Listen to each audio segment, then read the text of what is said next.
All right, welcome back to Pickleball for All. This is Jeff Bruni alongside Cooper Wesley, our pickleball expert. What's up, guys? And today we got a fun episode. We're going to talk about can you buy your game? Can you buy your pickleball game? Does the paddle really matter that much? Right, yeah. I've got so many people in just this area that I talk about with this all the time, and it's very, very two-sided. I've got half the group, mainly older guys, that are like, no, it doesn't matter what you put in your hand, doesn't matter what overgrip you put on. The pros can play with wooden paddles if they wanted to, which we got to see that. That's right. This year. Yeah, totally. Yep. So, but then you've got guys that are, adamant about the quality and the technology put into the paddles, and I think there's a middle ground for sure. From what I've seen, just at my 4.0 level. So, we can go into every bit of that if you want to. Because this is something that comes up in the golf world a lot. Can you buy your game? Right. But kind of what you're buying is forgiveness on off-center shots. This is in the golf world too, golf and pickleball. Forgiveness, you're buying speed, like the explosion off the paddle, that kind of trampoline effect. Yeah. But, a lot of times the most expensive paddle doesn't make it a great paddle for you. No, it doesn't. And just because your paddle's $330 doesn't mean it's necessarily going to be the best feeling or best playing paddle on the market. It's definitely going to have the best marketing and some of the, top of the line technology. But I know plenty of people that don't play well with a boomstick, a full foam, 6-inch handle length, elongated paddle. And I know some people that are fantastic with it. So what factors matter with a paddle? Well, let's not from a perspective of does technology help or not. What helps you feel comfortable with a paddle? For me, it's definitely weight, it's balance point, whether or not you're feeling a top heavy paddle or a bottom heavy paddle. For me, grip size doesn't matter as much, but to a lot of people, they want to have a smaller or thicker grip depending on their hand size or their grip strength. And I think everybody would agree with sweet spot. There's nobody that wants to feel that ball hit any part of a paddle and it just die off the face. Right. So I think that's one thing, paddle technology across the board, all the companies, everybody's looking for that maxed out sweet spot or any material that'll give them that. Right. So the most important one would probably be that sweet spot. Sweet spot. To me, the next important is going to be balance, and then the third is going to be weight. Texture, face texture, everybody kind of has a good texture now. Whether it's Proton with their sticky texture, it feels smooth when you rub it. But you were telling me that the other day. Yeah, it's anti-texture. It's super smooth and grippy, so the ball's texture actually grabs and spins itself. Whereas carbon face or Kevlar or whatever, it has micro grooves in it, and that's what puts spin on the ball. So it can go both ways. But I think everybody across the board, no matter what paddle company you're using, if you're spending more than $150, you're probably getting premium texture on a paddle. So at that point, you just need to figure out what's comfortable for you. Grip length, grip size, weighting your paddle. I used to never weight my paddles. I was always one to take the original grip off and then apply an overgrip to the construction of the handle. So I played with a super thin grip and no weight.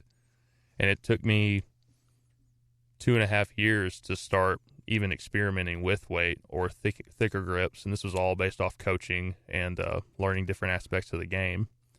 But I think weight has definitely changed my game a lot. So speaking of weight, why do people add weight, lead tape, that kind of stuff, and where do you put it and why?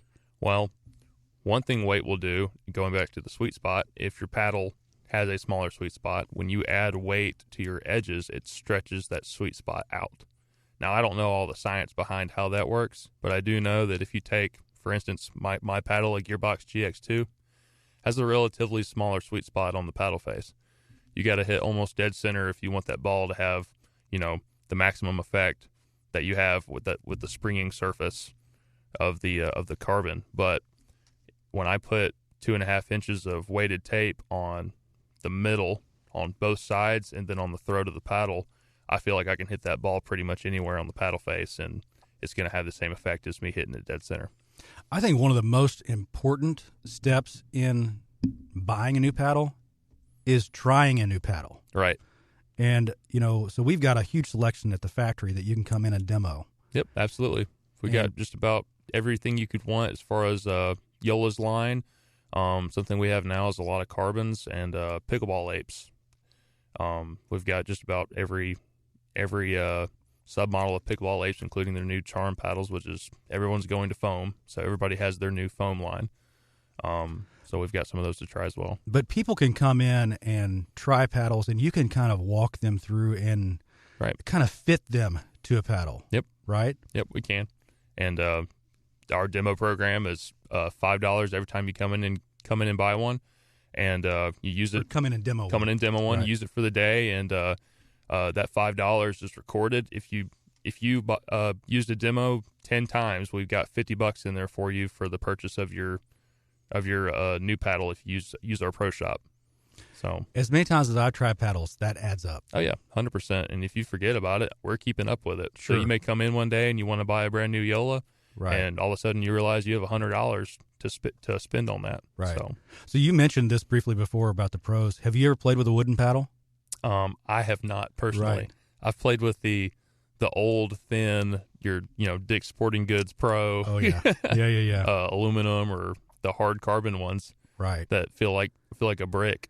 So do you think that the potential not downfall, but an issue in the pickleball world could be that technology gets so advanced that it takes the soft game out, that you're able to hit the ball so hard that that's what everybody does? Well, that's definitely already happened. I think the game is geared towards power now, and that's strictly based off of what they've set the restriction limits at. It's allowed for all of these paddles to be as powerful as they can get, and now you can hit the ball faster than your eyes can recognize the ball coming at you scientifically. Right. So that's definitely affected the game at a whole nother level.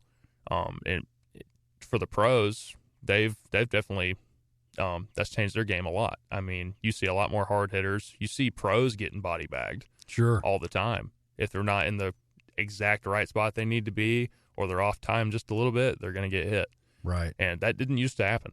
Sure. I think when pickleball first started, pre-COVID and right after COVID, before paddles went all power, you didn't have near as many hard hitters or body bag moments as you do now, because everybody kind of respected that you could hit something back just as hard as you could receive it. Right. But now, with all the new paddles on the market and the power kind of consistently changing, paddle to paddle, that's been less of a consistency for sure.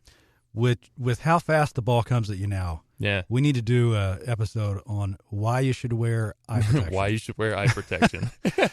For sure. Because I went to that because I got hit in the eye once, and I was like, man, never again. Oh, yeah.